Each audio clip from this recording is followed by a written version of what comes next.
Bem, boa tarde mais uma vez a todos, né?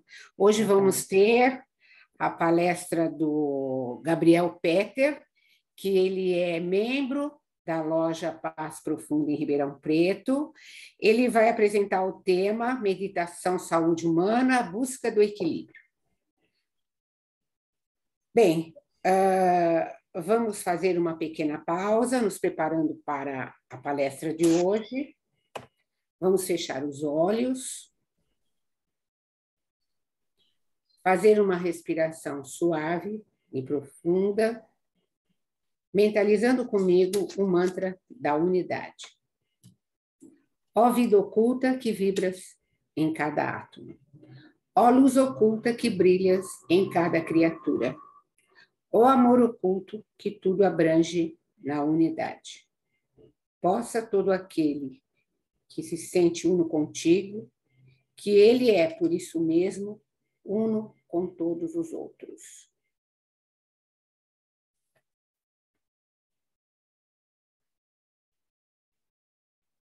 Namastê, paz e fraternidade para todos os seres. Gabriel, é com você agora. Boa tarde, pessoal, tudo bem? Eu Boa sou Gabriel, tarde.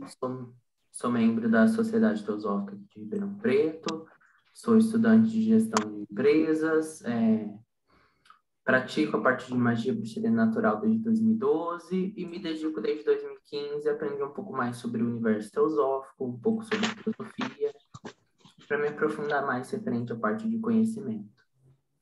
Eu vou apresentar a palestra para vocês um pouco sobre meditação, um pouco sobre a minha visão, o que eu aprendi, como que ela me ajudou durante a minha caminhada, o meu tempo, e também como que ela trouxe mais equilíbrio para a gente conseguir absorver o conhecimento espiritual de forma saudável.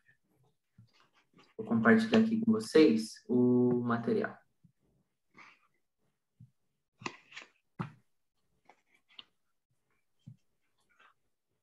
Vocês conseguem visualizar a tela? Sim. Estou visualizando. Perfeito. Eu vou tirar minha figura aqui.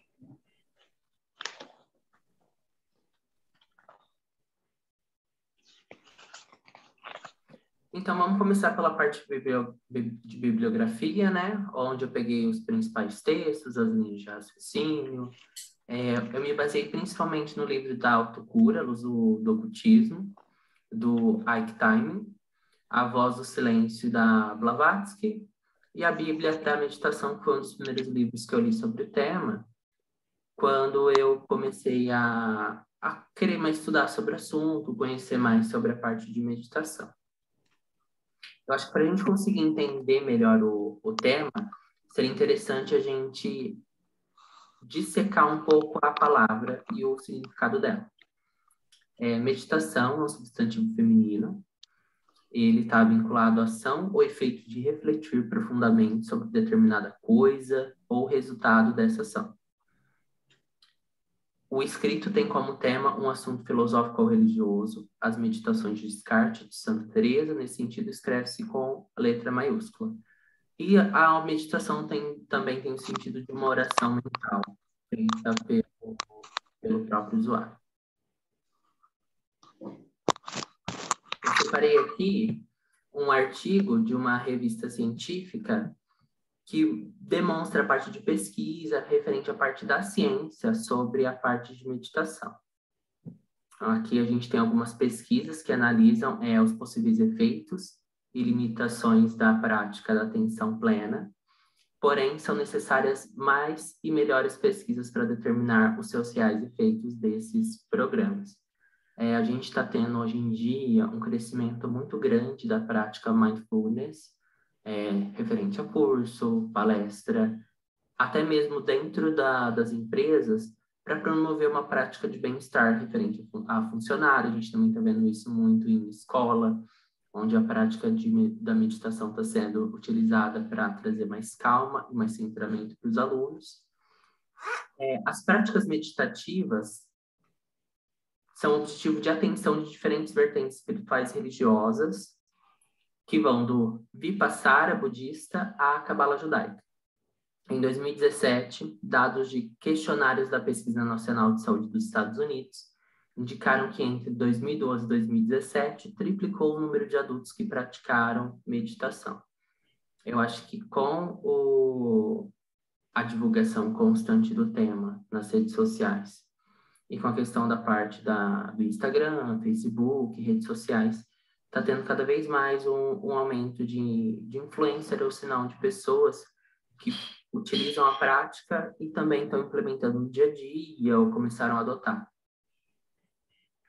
Tem crescido também o interesse de cientistas sobre os efeitos da prática para a saúde mental, as publicações em revistas científicas sobre mindfulness ou consciência plena, forma de meditação que prega atenção total ao aqui e agora, cresceram de 12 em 2000 para 624 em 2015. Segundo os dados da Associação Americana de Pesquisa em Mindfulness, no Reino Unido, um protocolo que une mindfulness à terapia cognitiva comportamental é uma das indicações terapêuticas para depressão recorrente preconizada nas diferentes oficiais de saúde. Edlaine Guerdo Donato, professora associada e chefe do Departamento de Enfermagem Psiquiátrica e Ciências Humanas da Escola de Enfermagem de Ribeirão Preto, a USP, indica que a meditação é um exercício de atenção, concentração e presença. Para meditar, é preciso intencionalmente focar a atenção em algo, seja interno ou externo. É um exercício do estado de atenção plena.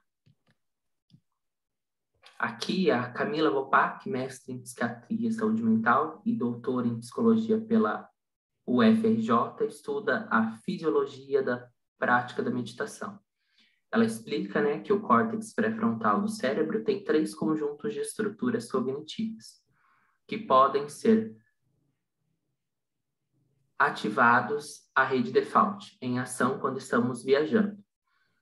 A dissaliência ativa quando... Um momento para eu mover aqui a caixa para eu enxergar. Reorientados o pensamento para uma ação.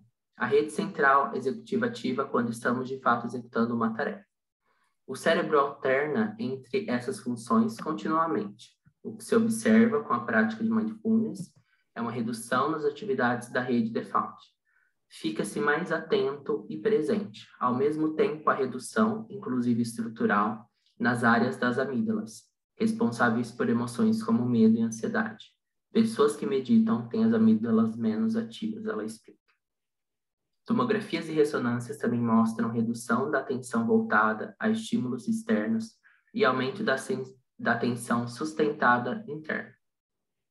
Aumentam também a produção de neurotransmissores como GABA, ou ácido gama-aminobutírico, conhecido como calmante natural do cérebro, e dos níveis de dopamina, neurotransmissor relacionado ao prazer, serotonina, ligado à regulação do humor, e das endorfinas, os analgésicos naturais do corpo.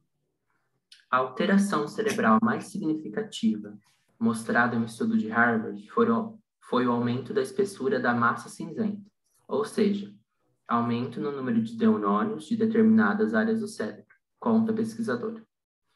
Marcelo De Marzo é doutor em patologia pela USP e professor da Escola Paulista de Medicina, Unifesp. Ele defende a prática como tratamento complementar de condição como ansiedade, depressão e dores crônicas. As principais técnicas para o desenvolvimento da atenção plena são exercícios atencionais derivados de algumas práticas meditativas que usam o próprio corpo, respiração, sensações corporais, como âncoras para o treinamento da atenção, relata. Podemos mapear os benefícios de mindfulness de várias maneiras, por escalas psicológicas, avaliações sanguíneas, avaliações neurobiológicas ou cerebrais e por exames de ressonância magnética funcional. Segundo o pesquisador, o programa de mindfulness promove mudanças na estrutura cerebral devido à capacidade neuroplástica do cérebro.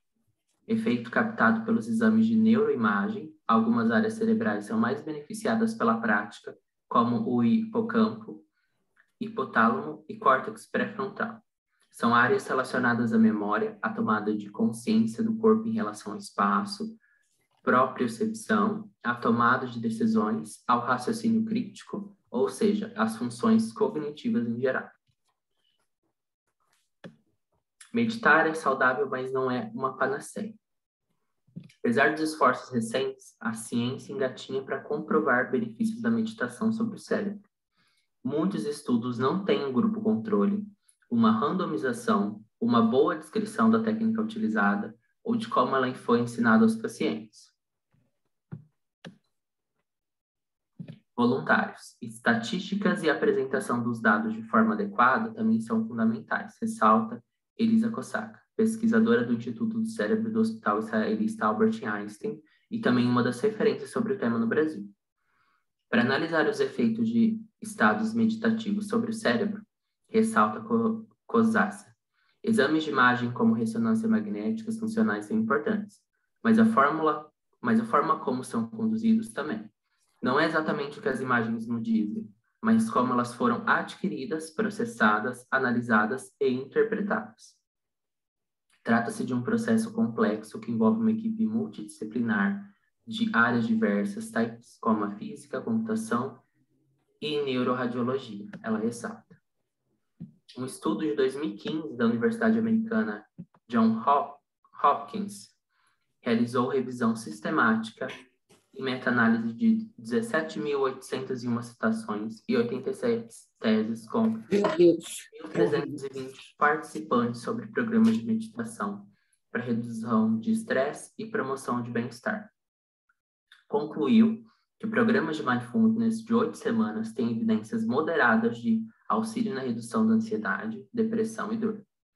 As evidências de que esses protocolos auxiliem na redução de estresse e qualidade de vida, em termos de saúde mental, foram consideradas baixas. Além disso, foi encontrada baixa nenhuma evidência de efeito sobre o nível de atenção, humor, uso de substâncias, alimentação ou sono. Os pesquisadores também afirmam não ter encontrado evidências de que programas de meditação sejam mais eficientes do que outros tratamentos ativos para os quadros citados, como meditação, exercícios e terapias comportamentais. Assim, a meditação aparece mais como uma aliada do que um tratamento por si só.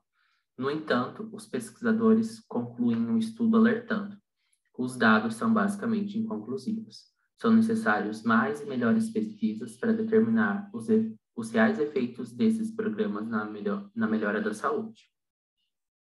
Outra pesquisa também é uma meta-análise conduzida em 2007 por pesquisadores da Universidade de Alberta, Canadá, se baseia em 803 estudos. Chegou à conclusão de que a maioria das pesquisas conduzidas no estudo da meditação até então possuíam problemas metodológicos ou de apresentação de resultados. Muitas incertezas cercam as práticas de meditação, afirma o estudo. Pesquisas científicas sobre a meditação não parecem ter uma perspectiva teórica comum e são canalizadas por baixa qualidade metodológica. Conclusões mais firmes sobre os efeitos da meditação na saúde não podem ser obtidas baseadas nas evidências disponíveis no estudo. Pesquisas futuras sobre práticas meditativas devem ser rigorosas em seu desenho, execução, análise e divulgação de resultados, conclui-se.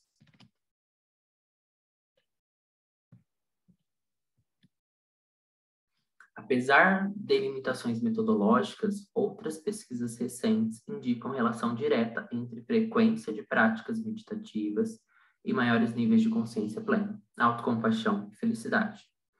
É o caso do estudo de Marcio, publicado em 2016, que também observou como mindfulness e autocompaixão podem mediar a relação entre meditação e felicidade. Outros estudos indicam eficácia da meditação na redução da pressão arterial, síndrome do intestino irritável, ansiedade e depressão.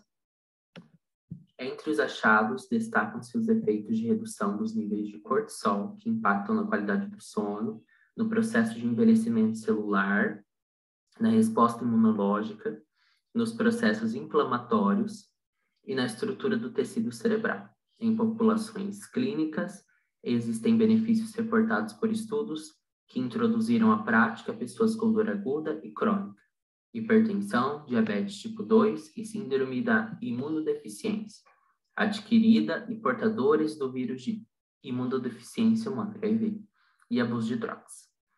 Relata a professora Geralde Donato, da Escola de Enfermagem da USP. Para a COSASA, é importante entender as limitações da prática para utilizá-la adequadamente.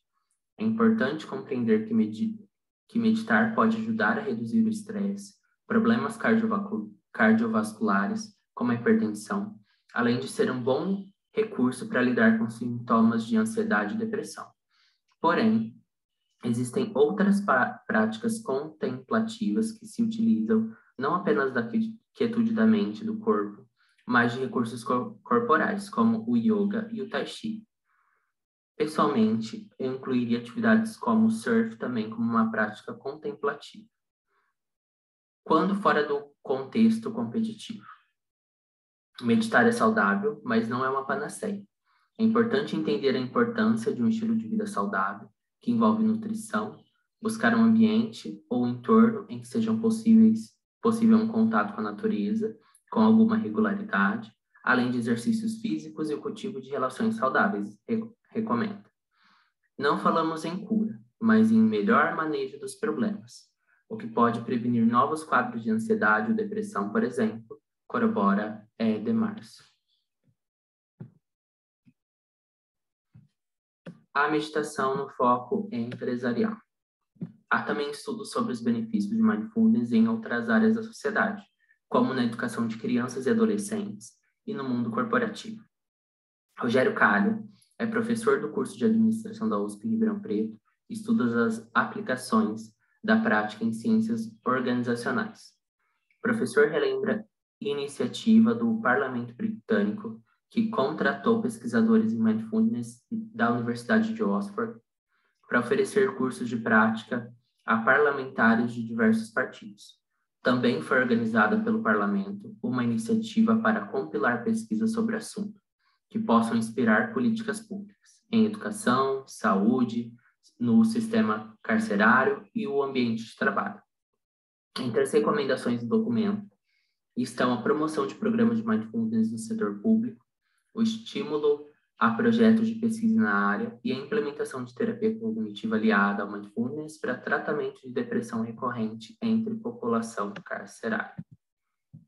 No ambiente de trabalho, o mindfulness é estudado como uma ferramenta para impulsionar desempenho e qualidade de vida. O mindfulness fortalece a qualidade da atenção, que fortalece o cognitivo, o emocional e o comportamental. E isso, por sua vez, melhora o desempenho e as relações do trabalho, explica Karen.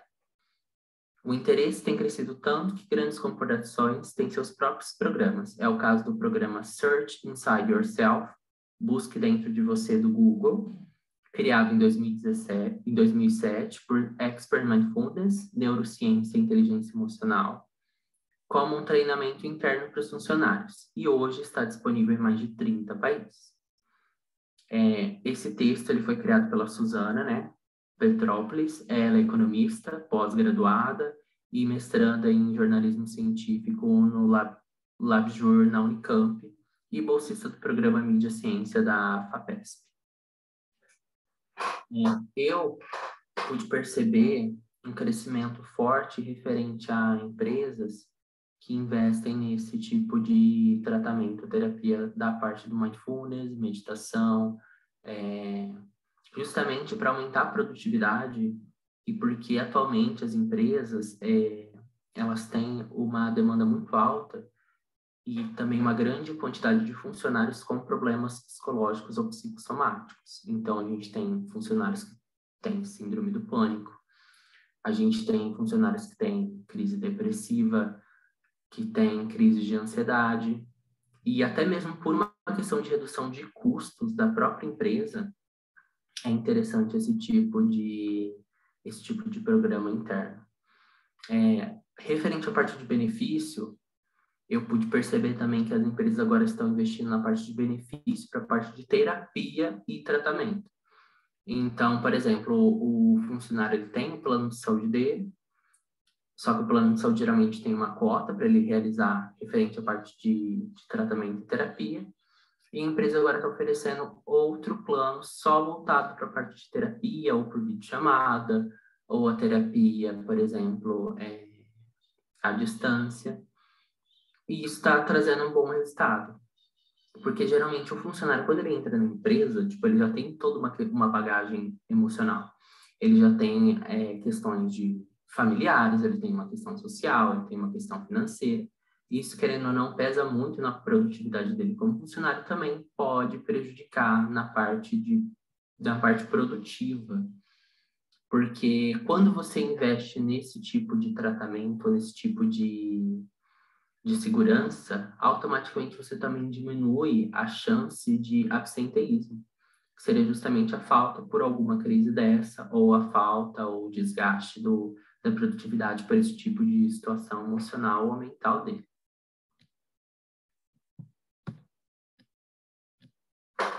Aqui tem um texto que eu achei muito interessante do Robert Crosby, em The Friendly Philosopher, da Companhia Teosófica de Los Angeles, nos Estados Unidos, que eu queria compartilhar com vocês, que fala um pouco sobre a meditação.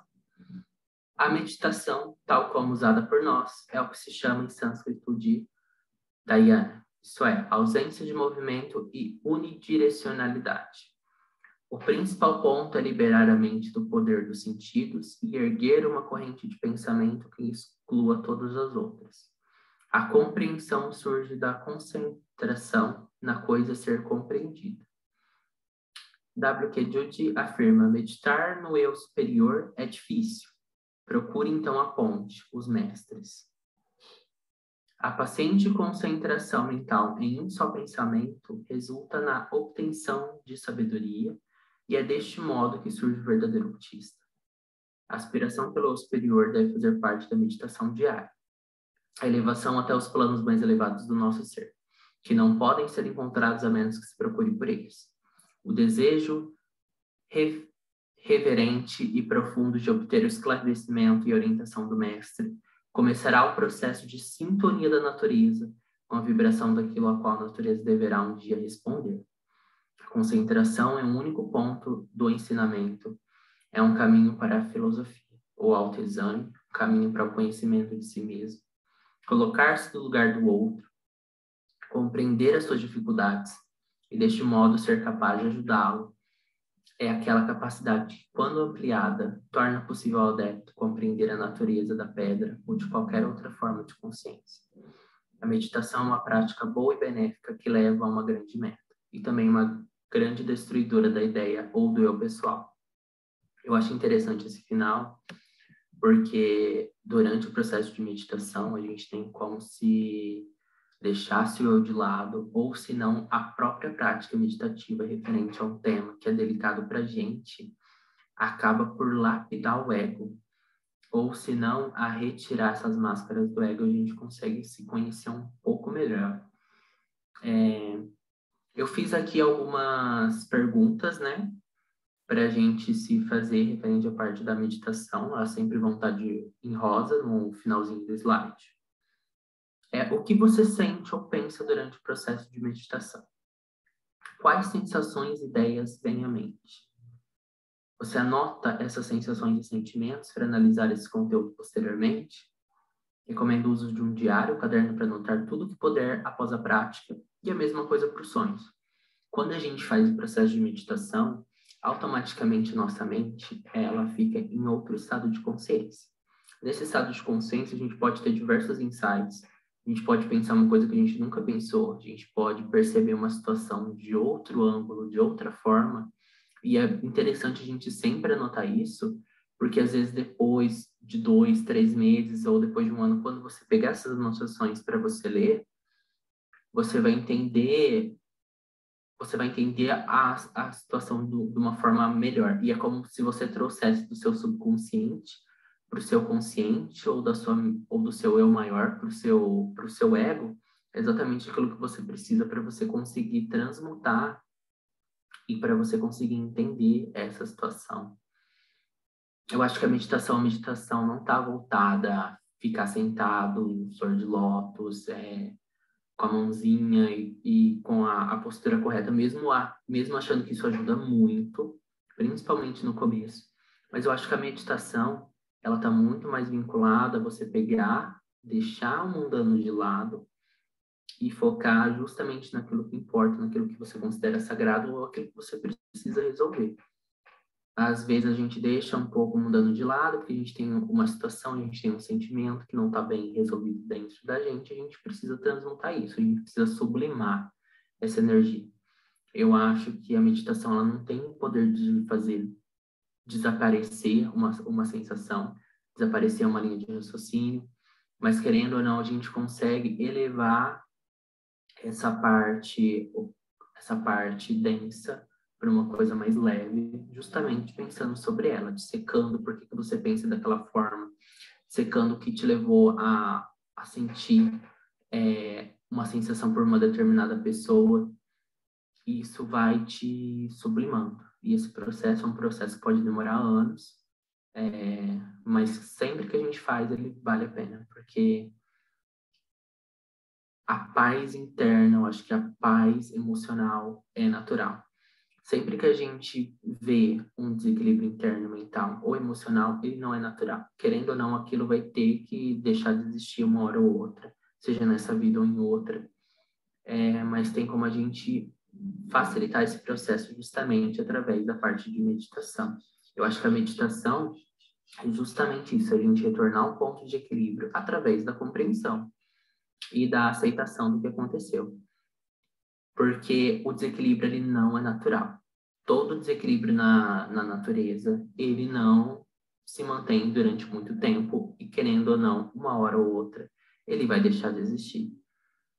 Pode ser um desequilíbrio ecológico, pode ser um desequilíbrio social, pode ser todo desequilíbrio, ele não é natural.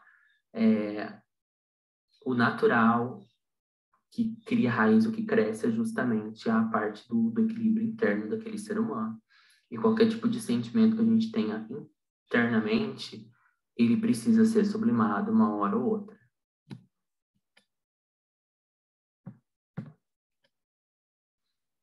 Para isso, a gente tem que entender qual o motivo que está levando a gente a meditar. A gente tem um trauma, a gente tem uma relação familiar que não está muito bem resolvida. A gente tem um objetivo espiritual. Eu separei esse texto da autocura no Ocultismo para a gente justamente refletir sobre isso. Antes de empreender a divina aventura da descoberta da realidade, que jaz oculta dentro de nós, temos de fazer duas perguntas. 1. Queremos realmente tomar essa difícil tarefa? E 2. Por que queremos? Os aspirantes, em sua maioria, dirão, certamente queremos. De outro modo, não estudaríamos essas coisas e não desejaríamos informações sobre o método a serem seguidos. Provavelmente não estariam tão seguros da resposta à segunda pergunta. Ainda que possam responder de maneira geral, que desejam entrar no caminho porque a vida está cheia de dificuldades e sofrimentos e eles desejam libertar-se de todas essas condições indesejáveis. A meditação, para ela ser útil, ela precisa, querendo ou não, ter um efeito no nosso corpo físico, na nossa vida prática, na nossa vida espiritual, no nosso campo mental e no nosso campo emocional. A partir do momento que a meditação ela é implementada justamente como uma válvula de escape, ou é utilizada como uma coisa para controlar suas emoções no momento, ela não está cumprindo o foco dela, que é o quê? Resolver uma situação, resolver um conflito, resolver um desequilíbrio.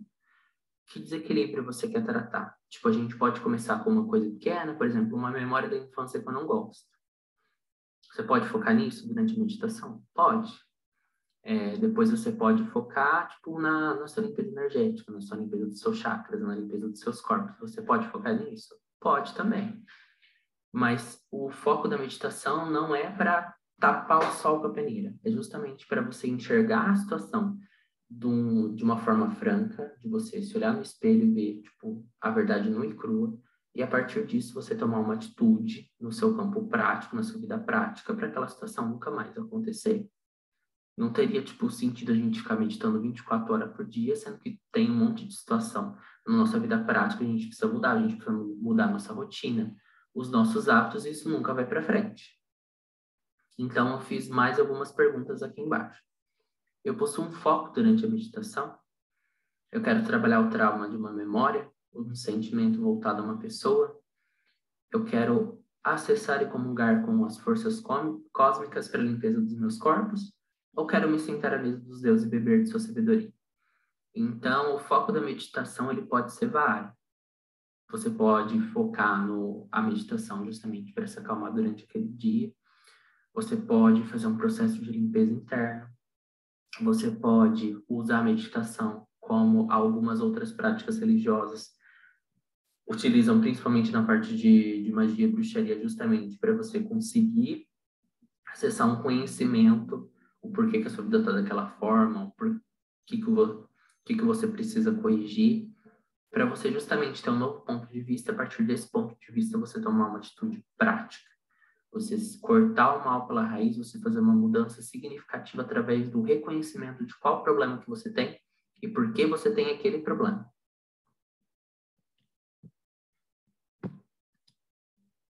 Aqui eu fiz uma análise sobre a questão do sofrimento. Toda pessoa que busca que busca meditação ou busca um oráculo ou alguma coisa relacionada à parte de espiritualidade, ela tem um sofrimento, ela tem uma coisa que ela precisa melhorar. Senão, tipo, 99% dos praticantes de meditação atualmente não praticariam a meditação, que é justamente para ajudar a identificar o sofrimento em si. Então, aqui tem um texto, né, da Luz da Ásia sobre a questão do sofrimento. A primeira verdade é o sofrimento. Não vos enganei. A vida que prezais é uma agonia que há muito se arrasta. Somente suas dores subsistem, seus prazeres são como os pássaros que pousam e voam. Dor do nascimento, dor dos dias de desamparo, dor da juventude, dor da maturidade. Dor dos frios anos de velhice e da morte sufocante. Essas coisas preenchem vossa lástima existência. Então, é como se o ser humano ele tivesse condenado ao sofrimento sem a compreensão. Então, a falta de compreensão do ser humano inevitavelmente leva ele ao sofrimento durante a vida, ao sofrimento para lidar com a maturidade. Quando a gente tem o conhecimento, a gente entende por que determinada coisa acontece e como que a gente pode agir para diminuir o sofrimento, ou senão para retirar o sofrimento de questão através da aceitação. Eu coloquei mais outra frase aqui embaixo para a gente refletir. Será que eu reconheço de forma sincera e honesta meu origem interior? Será que eu estou preparado para ver os aspectos sombrios da minha personalidade? Estou preparado para entrar em contato com as minhas trevas e sublimar meus demônios para que se tornem anjos? Quando a gente fala de sofrimento, eu pelo menos acredito que 90% do sofrimento que a gente coloca na vida é de causa própria. Então a gente cria esse sofrimento pra gente. E quando a gente vai meditar, a gente não vai enxergar só coisa boa, tipo, só coisa bonita referente à nossa personalidade. Não, a gente vai aprender a enxergar aspectos da nossa personalidade que a gente considera como monstruosos. Todo ser humano, ele tem esses aspectos, mas alguns seres humanos escolhem agir por isso e outros não. Por que algumas pessoas escolhem agir por um caminho e agir por outro? Pelo conhecimento que ela tem. Então, um dos grandes perigos da meditação é justamente isso. Tipo, a gente acessar uma parte da nossa psique, acessar uma parte da nossa personalidade, que é extremamente sombria, que a gente não tem, tipo, muita cabeça para lidar, e a gente tem que lidar com isso de uma forma ou de outra. Então, por exemplo, na parte de meditação, você vai se deparar com aspectos da sua sobrevivência, que você teve na sua infância. Você vai se deparar com aspectos referentes ao prazer. Se você se culpava por sentir determinado prazer, se você ainda se culpa referente à sua sexualidade. Você vai se deparar com aspectos referentes ao seu ego. Se você é uma pessoa autoritária, se você é uma pessoa que se deixa levar por outras, se você é uma pessoa que não tem opinião própria, você vai pegar o seu ego na mão e ver todas as faces dele e como que você vai trabalhar com cada um. E, querendo ou não, vai ter coisa que a gente simplesmente não vai querer olhar. E pela meditação vai chegar uma hora ou outra que a gente vai ter que ver esse aspecto e trabalhar com ele.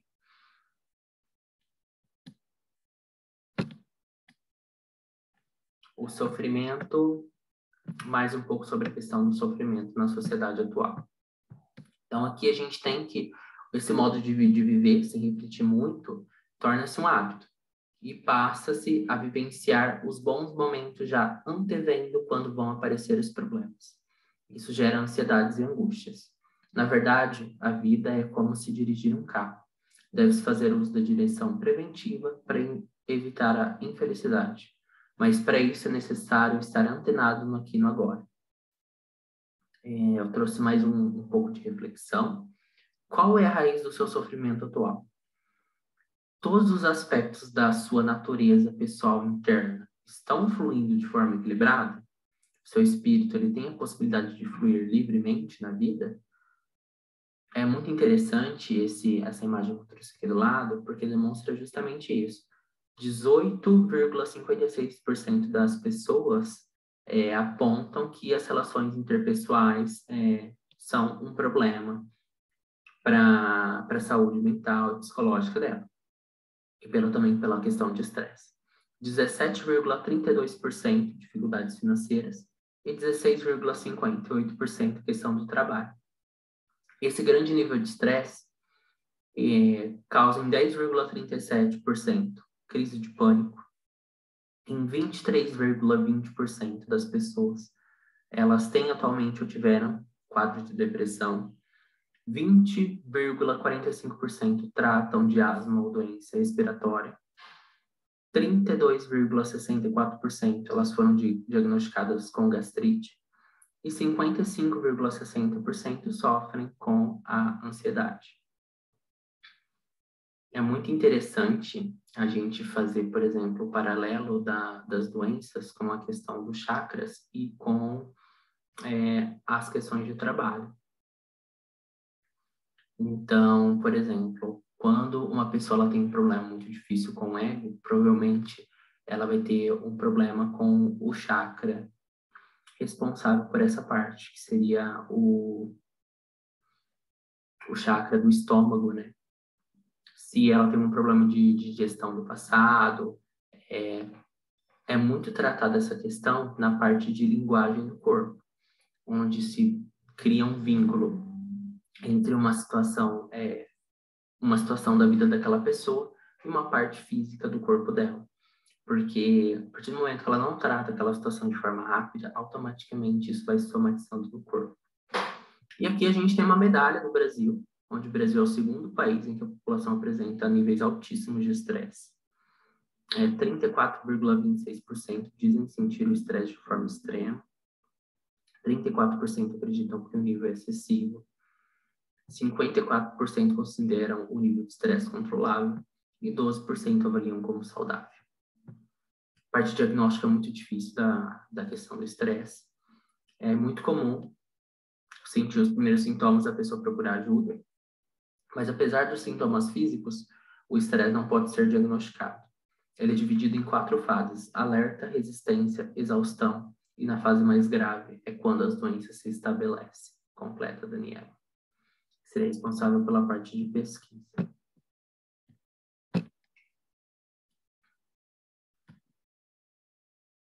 Eu separei também um texto, da Voz do Silêncio sobre a questão do sofrimento no estado de ignorância atual. 3 salas alcançado peregrino conduzem ao fim dos trabalhos. O nome da primeira sala da ignorância é a sala em que viste a luz, em que vives e hás de morrer. Então a gente nasce, vive e morre na ignorância. Se queres atravessar seguramente a primeira sala, que tua mente não tomes o fogo da luxúria, que ali arde pela luz do sol da vida. Os sábios não se demoram nas regiões do prazer dos sentidos. Os sábios não dão ouvido às vozes musicais da ilusão. A mariposa atraída para a chama da tua lâmpada noturna está condenada a perecer no azeite. A alma incauta que fracassa em lutar contra o enganador demônio da ilusão voltará à terra como escrava de Mai.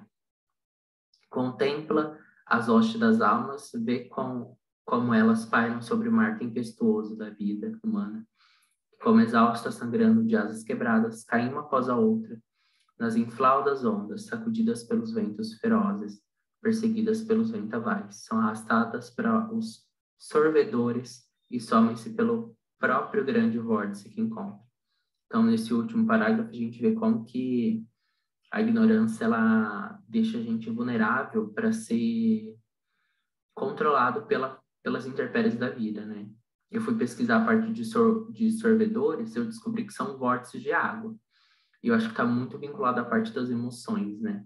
Como que com a ignorância a gente não tem controle sobre as próprias emoções. A gente não tem controle sobre o próprio sentimento humano. Aqui tem algumas dicas, né? Sobre a parte de meditação. A questão do hábito e o espaço. Através da criação do hábito da prática meditativa, ao acordar ou antes de dormir, se pode perceber uma melhora na qualidade do sono e redução das angústias diárias. A meditação é uma prática completamente eclética. Podemos praticá-las também em movimento durante todo o dia, pensando sobre determinado tema, ouvindo uma música, ou através da contemplação do momento presente. Eu acho que a prática meditativa, cada ser humano vai ter o seu próprio caminho. Às vezes ele vai achar mais fácil esse determinado caminho, ou, por exemplo, ele vai gostar da prática mais tradicional, sentando, ficando em silêncio, olhando para uma parede. Ou, às vezes, ele gosta, por exemplo, de meditar indo para o trabalho, ele gosta de meditar voltando do trabalho, almoçando. Cada ser humano vai ter o seu próprio caminho. É importante a gente explorar esse caminho para conseguir se comunicar com o sagrado. Faça uma oração antes e após a meditação. Querendo ou não, a verbalização é importante para a gente se comunicar e para a gente criar um tipo de vínculo com o que a gente quer meditar.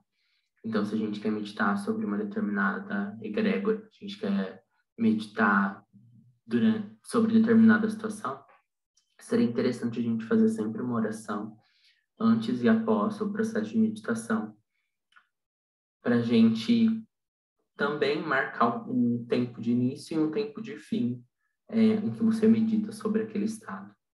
Aqui na Sociedade Teosófica, né, e nas palestras, a gente sempre faz uma meditação e uma oração antes e após, para justamente demarcar esse tempo e para a gente conseguir se vincular em espírito, criar um link com esse tipo de energia.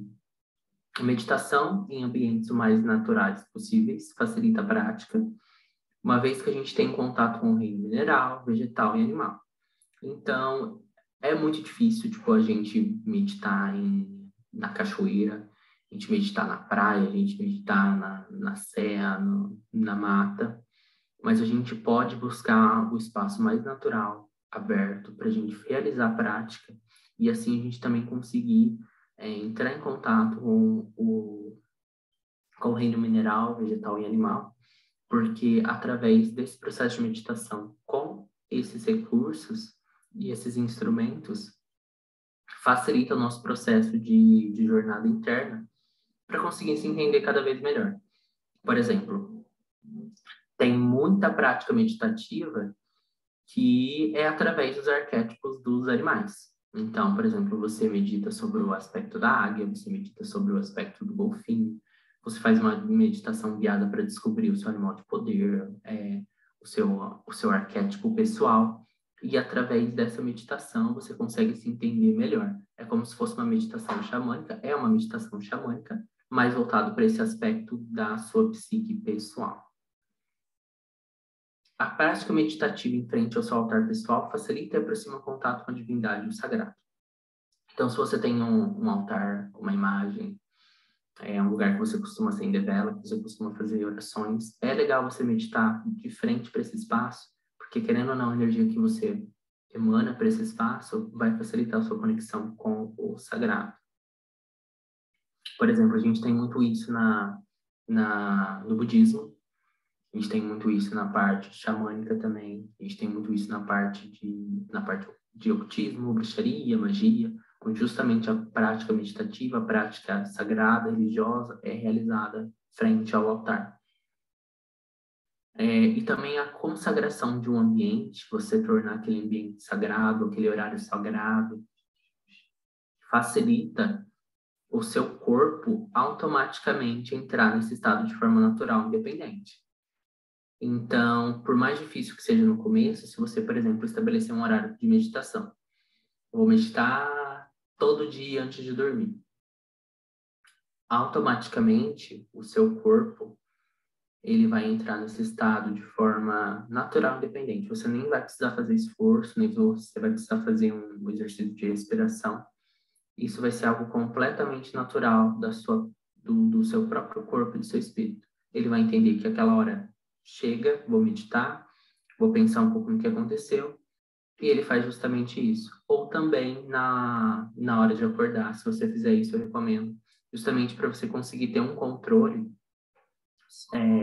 de como você acorda, seu nível de estresse, e você ter um dia mais produtivo. Entre os benefícios a longo prazo, referente à parte de saúde, a gente pode reduzir a pressão sanguínea, a gente reduz o estresse atual e previne o estresse futuro, a gente reduz a ansiedade e dá mais clareza para a mente, a gente aumenta a serotonina e melhora o humor, a gente melhora o sistema imunológico, estimula a criatividade, melhora a estabilidade emocional e aumenta a concentração através da meditação. Então, aqui, eu também listei alguns benefícios a longo prazo referente à prática espiritual. A gente tem um maior controle emocional e mental, permitindo a sublimação das emoções e pensamentos de caráter vibratório baixo e canalização dos positivos.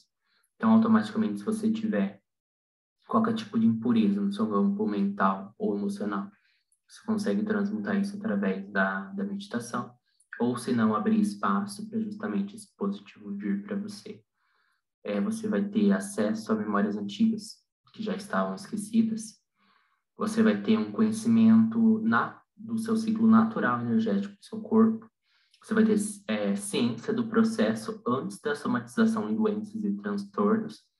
Então, automaticamente, você vai reconhecer que não está legal no seu corpo, o que você tem que fazer, você tem que dar uma acalmada, você tem que dar uma parada, antes disso piorar. E você consegue tratar isso antes do seu corpo entrar em colapso, literalmente. Você vai ter um aumento da sua resistência mental, emocional e física.